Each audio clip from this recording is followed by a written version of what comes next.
Welcome to ASD Shine Bright, the podcast. I'm Corey from Team ASD. We're here at the Egan Center, and I'm joined by an awesome collection of our educators, awesome ladies. I'm going to start off first with Jaime Galvan, Likka McCauley, and then Helena Batman. And they're going to talk about their roles and why we're actually here. This is part of the response efforts for the Western Alaska students that are here in Anchorage that are going to be part of ASD. We're going to ask them a few questions about what's going on. How are you guys doing today? I'm good. Happy to see families registering for school. Awesome. What about you guys? I'm doing great as well. Enjoying seeing our families and helping them get set up with some resources. Awesome. We'll start. Oh, Helena.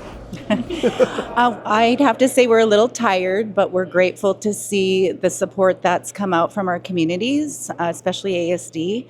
Walking through and talking to families was a little hard in the beginning, but getting to know them and having consistent presence around has been super supportive and helpful. I love it. So let's stick the mic with you, Helena, first. Tell us your title, and then tell us tell us your title in the district, your day-to-day, but also what has your role been here and how has the response been? Right. I am Helena Batman, Senior Director of Elementary Education for the Anchorage School District. My role here has typically been a support person, point of contact for our families in the Egan Center and Alaska Airlines to start. As soon as we started getting more support from the district and the community, then we kind of shifted to where I'm more at the Egan Center. And I'm Likka McCauley, a Senior Director of Elementary Education, but similar to Helena, we kind of got tasked to support some initial response, organizing some registration teams, making sure we have some clear information about students in terms of busing from both Egan Center and Alaska Airlines Center, which kids are coming in cabs, if there's any different needs, medical needs or different other student needs, and so just organizing the flow of information back and forth. Jaime Galvan, Director of Indigenous Education. I have really been helping assign our staff to be able to help support with the translation. So we've had a lot of Yupik families coming in, and our student support specialists have been vital in making that connection with families to be able to help them with that transition piece of now, going to an ASD school. From there, I rode the bus all day yesterday to make sure students were safe getting onto the bus into the schools, and then at the end of the day doing the same thing so that they got back to the Egan Center and the Alaska Airlines Center in one piece. The other thing that I've really been helping with is the registration. So we've had lots of families come in, so sitting with them on the Chromebooks, helping assist, getting all their information so that their kiddos can start school. I'd say out of all of the kids are like, yep, we're ready to start the next day. So everybody that I just helped register today, that's kind of where they're at. So even though tomorrow is a half day for elementary and middle school kids, they're really excited to be able to start in ASD schools. I love it. How many total students? I know the number is going to keep increasing. Not everybody is staying here either at Egan or the UAA's Alaska Airlines Center, but how many total kids or students do we have?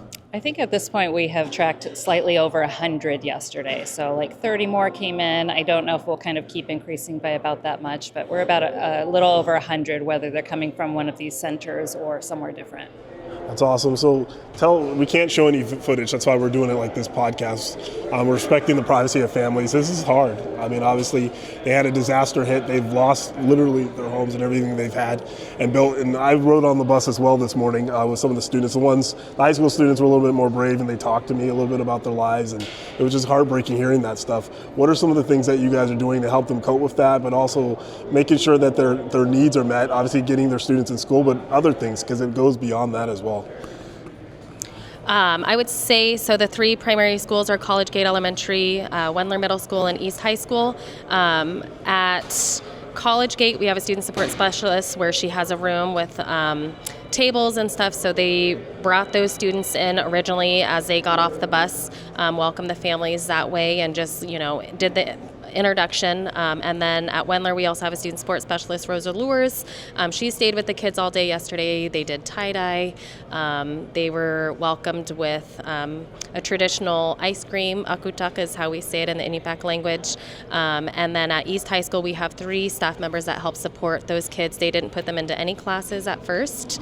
They really just welcomed them in, got them their schedules, and then did a tour of the school, got to meet the principal, got to meet their counselor, and really just kept them together. And then today the plan was to have them have a buddy, a familiar face, somebody that they met yesterday, to be able to walk them to their classes today so that they, were able to adjust fairly well today. So really proud of my Indigenous Ed team. I mean, I'm proud of ASD, but my team has really stepped up in the efforts to help make these students feel really comfortable coming into ASD.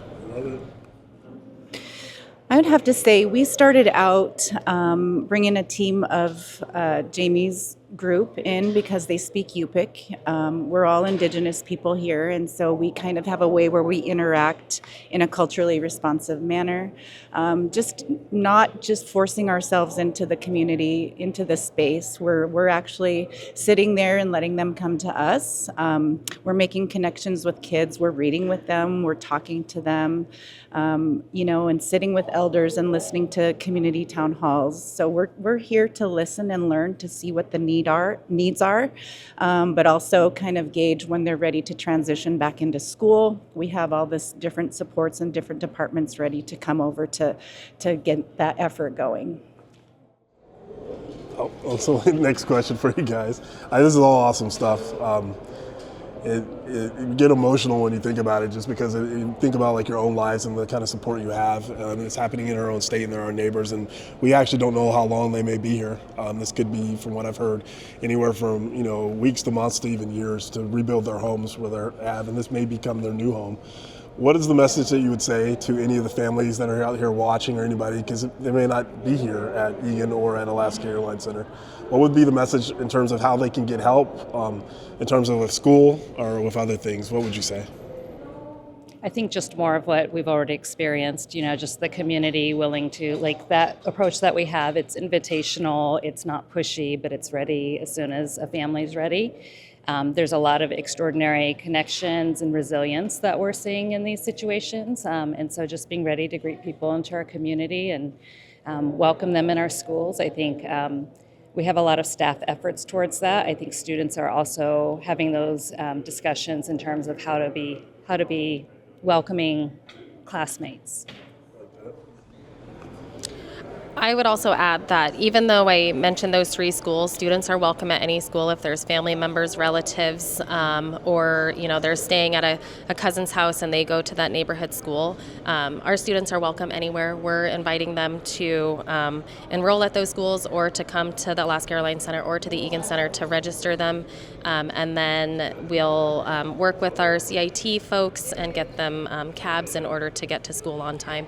So lots of resources. We're here down here every day, all day, happy to help support in any way.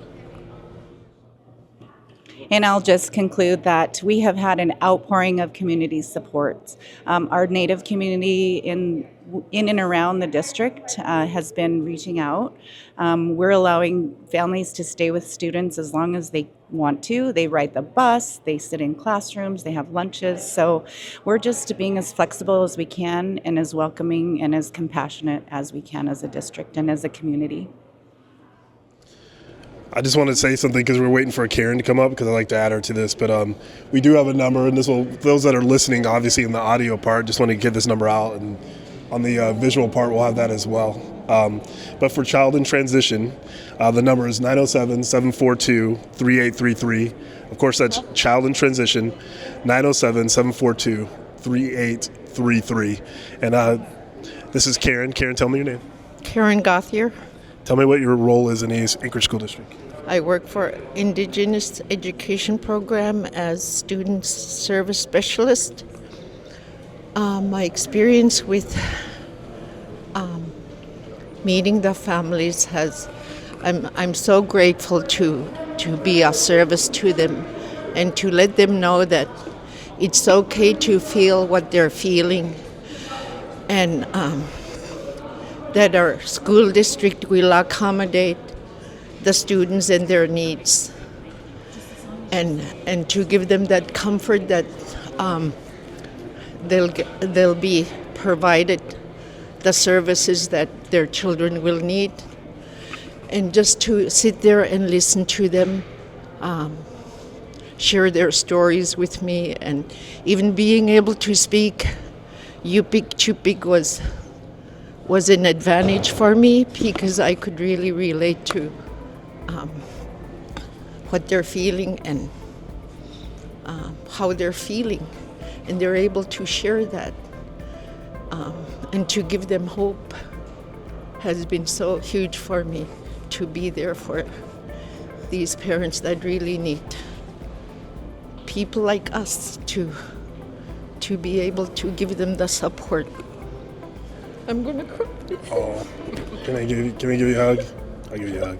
Aaron has been giving lots of hugs. Yeah. Thank you for sharing.